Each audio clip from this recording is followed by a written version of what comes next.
ఓం శ్రీ గణేశాయ నమః. ఓం శ్రీ గురుభ్యో నమః. ఓం శ్రీ మహాగాయత్రీమాత్రే నమః.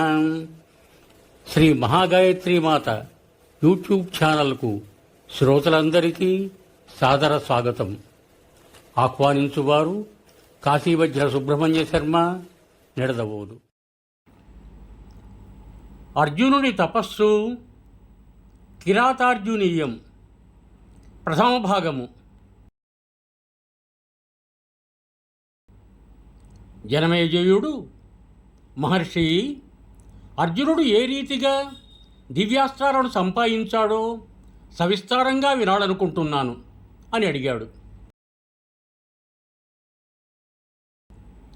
వైశంపాయనుడు చెప్పసాగాడు. జనమేజయ, అర్జునుడు హిమాలయాలను దాటి కంటకావృతమైన అడవిలో ప్రవేశించాడు. ఆ వన సౌందర్యాన్ని చూచి అర్జునుని మనస్సు పరవశించింది. అతడు నారవస్త్రాలను, జింక చర్మాన్ని, దండకమండలాలను ధరించి ఆనందంగా తపస్సు చేయసాగాడు. మొదటి నెలలో 3 రోజులకు ఒకసారి ఎండి రాలిన ఆకులను తిన్నాడు. 2వ నెలలో 6 రోజులకు ఒకసారి, 3వ నెలలో 15 రోజులకు ఒకసారి వాటినే ఆహారంగా తీసుకున్నాడు. 4వ నెలలో ఊర్ధ్వబాహుడై కాలి బొటనవేలు మీద నిలబడి కేవలం గాలి పీలుస్తూ తపస్సు చేయసాగాడు. నిత్యము జలస్నానాలు చేయటం వలన అతని జుట్టు రాగి రంగులోకి మారింది. పెద్దలైన ఋషులు, మునులు శంకరుని వద్దకు వెళ్ళి అర్జునుడి తపస్సు యొక్క వేడికి దిక్కులన్నీ పొగచూరిపోయాయని మొరపెట్టుకున్నారు. శంకరుడు ఇప్పుడే అర్జునుని కోరిక తీరుస్తాను అని వారిని ఓదార్చాడు.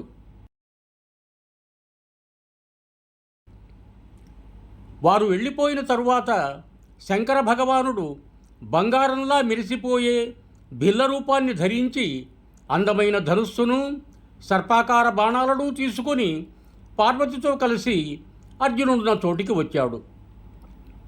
ప్రమదగణమంతా వేషాలు మార్చి బిల్లని రూపాలతో అతన్ని వెన్నంటి వచ్చారు.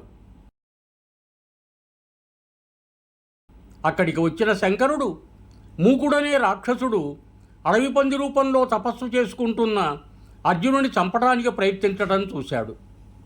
అర్జునుడు కూడా అడవి పందిని చూశాడు. వెంటనే గాంధీవంలో సర్పాకార బాణాన్ని ఎక్కుపెట్టి ధనుష్టంకారం చేస్తూ, నిరపరాధి అయిన నన్ను చంపాలనుకున్నావు, నిన్నే ముందుగా యమసదనానికి పంపుతాను అంటూ బాణం వెయ్యబోయాడు.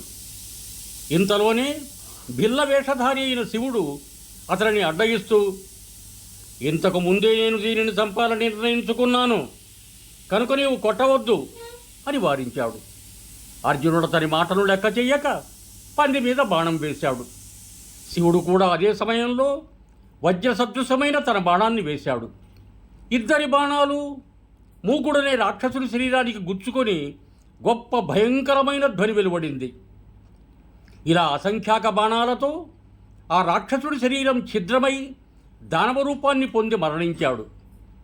అర్జునుడు బిల్లుని చూచి, నీవు ఎవరవు? ఈ పరివారాన్ని వెంటబెట్టుకుని నిర్జనారణ్యంలో ఎందుకు తిరుగుతున్నావు? ఈ సూకరము నన్ను అవమానించడం కోసమే ఇక్కడకు వచ్చింది. నేను ముందుగానే దీనిని చంపాలని నిశ్చయించుకున్నాను. అయినా నీవు దీనిని ఎందుకు చంపావు? ఇక నిన్ను మాత్రం ప్రాణాలతో విడిచిపెట్టనన్నాడు. అందుకు బదులుగా బిల్లుడు, నీకంటే ముందుగా నేనే ఈ పందిని కొట్టాను. నువ్వు అనుకున్న దానికంటే ముందుగా నేనే అనుకున్నాను. ఇది నా వేట, నేనే దీనిని కొట్టాను. నీవు కొంచెం ఆగు, నేను బాణం వేస్తున్నాను. శక్తి ఉంటే కాచుకో, లేదంటే నీవే నా మీద బాణం వెయ్యి అన్నాడు. బిల్లుని మాటలు విని అర్జునుడు క్రోధంతో మండిపడ్డాడు. బిల్లునిపై బాణ వర్షం కురిపించసాగాడు. అర్జునుడి బాణాలకు దగ్గరకు వచ్చినట్లుగా పట్టుకుంటున్నాడు బిల్లుడు.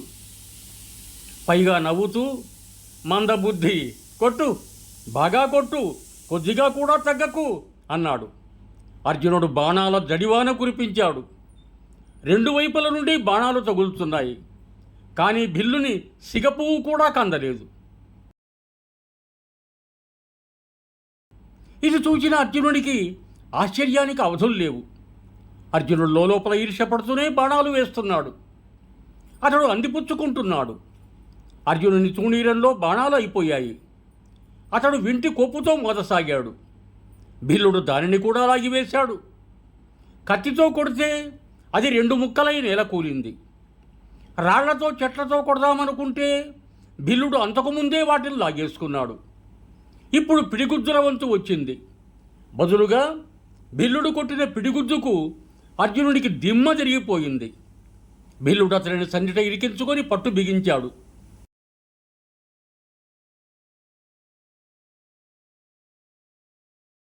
అర్జునుడు అటు ఇటు కదలటానికి కూడా అశక్తుడయ్యాడు.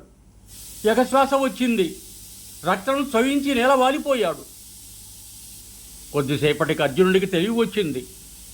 అంతకుముందు తాను మట్టితో వేదికను నిర్మించి శివుని ప్రతిష్ఠించి శరణాగతులై పూజిస్తూ అతని మీద చల్లిన పువ్వులు భిల్లుడి శరీరంపై ఉండటం చూశాడు. అర్జునుడికి ఆనందం కలిగింది. మెల్లిమెల్లిగా స్వస్థుడయ్యాడు. భిల్లుని చరణాలపై మోకరిల్లాడు. శంకరుడు ప్రసన్నుడై గాయాలతో ఆశ్చర్యచకితుడై ఉన్న అర్జునుడి చూచి మేఘ గంభీర ధ్వనితో, అర్జున, సాటిలేని నీ చేతలకు నాకు ఆనందం కలిగింది. నీ వంటి శూరుడు ధీరుడు అయిన క్షత్రియుడు వేరొకడు లేడు. నీవు బలపరాక్రమాలలో నాతో సమానుడవు. నాకు నీ యందు అనురక్తి కలిగింది. నీవు నా నిజరూపం చూడు. నీవు సనాతన ఋషివి. నీకు దివ్యజ్ఞానాన్ని ప్రసాదిస్తున్నాను. దీని ప్రభావం వలన శత్రువులను దేవతలను కూడా నీవు జయించగలవు. ఎవ్వరూ అడ్డగించలేని ఒక దివ్యాస్త్రాన్ని నేను నీకు ఉపదేశిస్తాను. నీవు క్షణకాలంలోనే దానిని ధారణ చేయగలవన్నాడు. నీవు దానిని ధారణ చేయగలవు అన్నాడు. అర్జునుడు పార్వతీ పరమేశ్వరులను దర్శించాడు. అతడు వంగి ఆ ఆది దంపతుల పాదాలను స్పృశించి నమస్కరించాడు. అశేషం ఇవం భూయాత్ సర్వే జనా సుఖినో భవంతు. ధన్యవాదములు.